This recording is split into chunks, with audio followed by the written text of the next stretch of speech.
All right. Okay, this is gonna be a demonstration for shading your still life drawings. So this is like after you're done with like the drawing part of the assignment. So okay, so I'm just gonna go over a couple of things with beginning to start to shade your project and just being mindful of like certain things.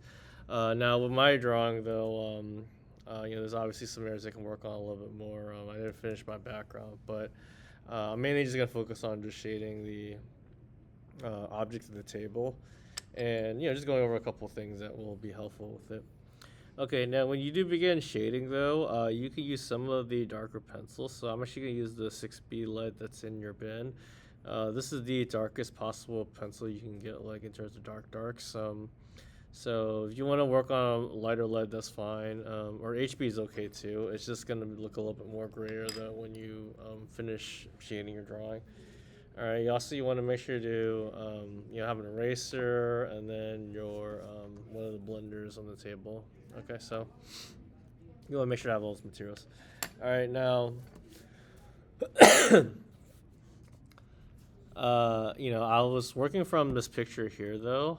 If your phones, cameras have this option, it might be better to just make it into like a grayscale if you need to. So zoom in a little bit closer so I can get the details. But some of your what's it called? Phones might have like filters or different looks to it.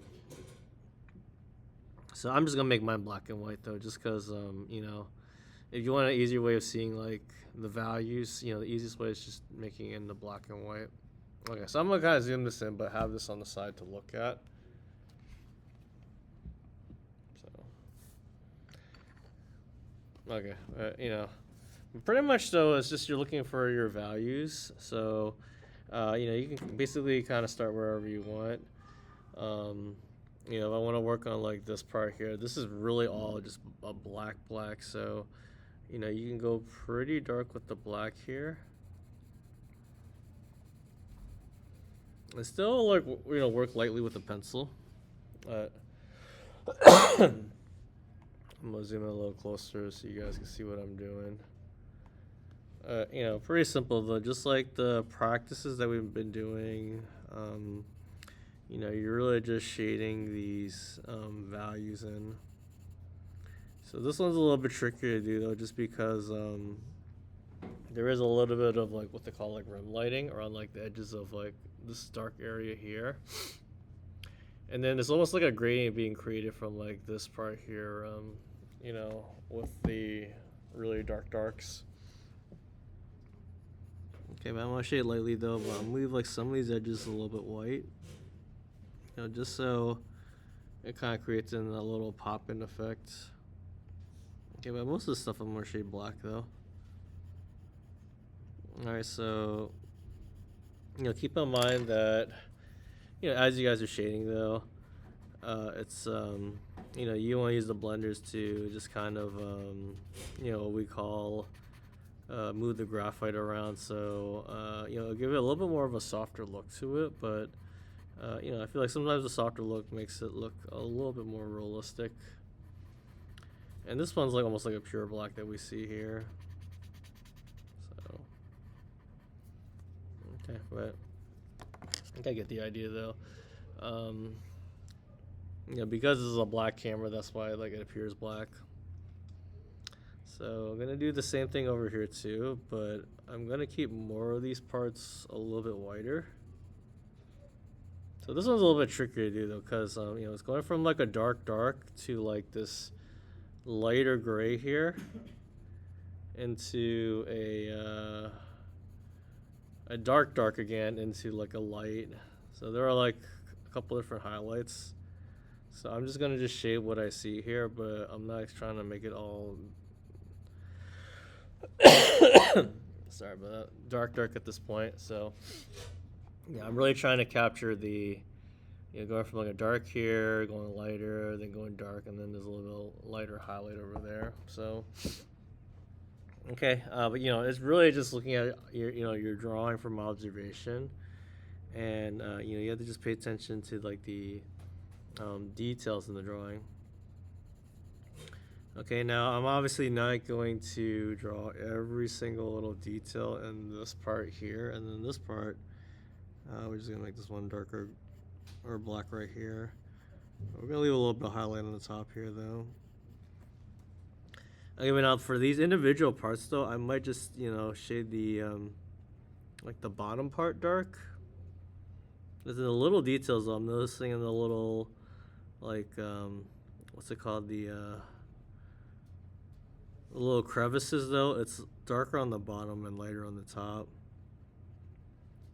So you want to be able to capture that in the drawing itself on certain parts. So if you can look carefully at it though, you can see like I'm just doing these little crevices where there's extreme contrast, and also doing it for like this part here too. It's still trying to keep this part a dark gray though. And then, you can see how, like, I'm slowly building in the details of those parts. Okay. Now, obviously, I can keep working on this, though, but, you kind of get the idea, though. And I'm going to just kind of jump around, though. So, like, this camera here, this one's a little bit more of, like, a lighter gray. So, if you are a little afraid of going too dark with it, you can always go with, like, the HP LED, So, this is the HP. This one's a little bit lighter. So, like, I'm just going to shade the overall camera. So most of this is like a really light gray here. This whole camera is like a light gray. So I'm just gonna shade this all as a light gray right now. And I haven't really worried about details. Gonna shade this all as a gray here. Alright. So shade this all as a gray. This is the gray here, and there's like a little bit of highlight on this part of the camera right here.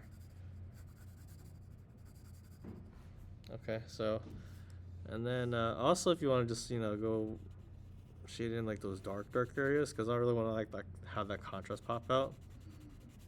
I can start shading this part dark here.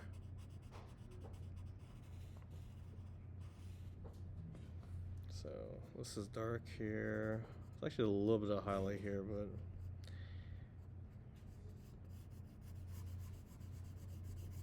I need to give you guys like a little gummy eraser to work with as well.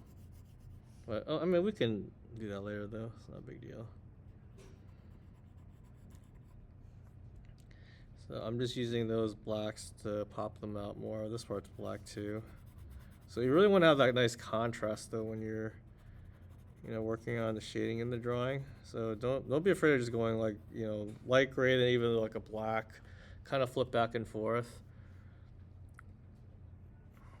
That's how you really get the most impact out of the things that you're drawing.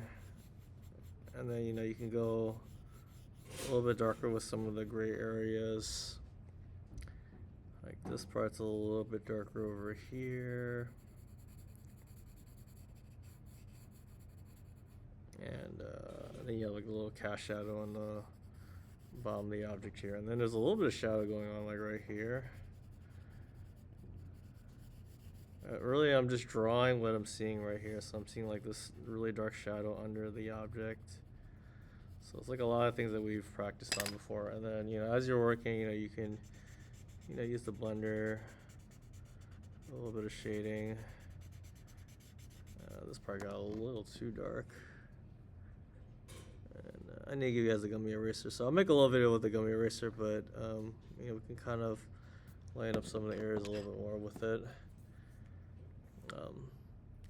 Also, I'm just gonna use this green paper, but sometimes if your blenders get real dirty, just use like a clean paper. I'll probably leave little strips at your table though. But, you can always clean up your gummy eraser. Or not gummy eraser, the blenders. Okay, but I would blend out this light gray though. It just looks, just so everything looks, neat and polished or clean. So, you want to create more of like a smoother textural look to it. Okay, but those are just a couple of things to think about. Just think about your light grays, I would even go like with the extreme darks too if you want to, have more of that contrast pop out. And then once you have like established those areas a little bit more, then you can start shading a little bit darker in those areas that need to be darker. And then I feel like once you have like that darker gray to it and those parts that need it, then your drawings will look more realistic, more live to them. Okay, but there's just still a couple areas that just kind of keep in mind of as you guys are shading.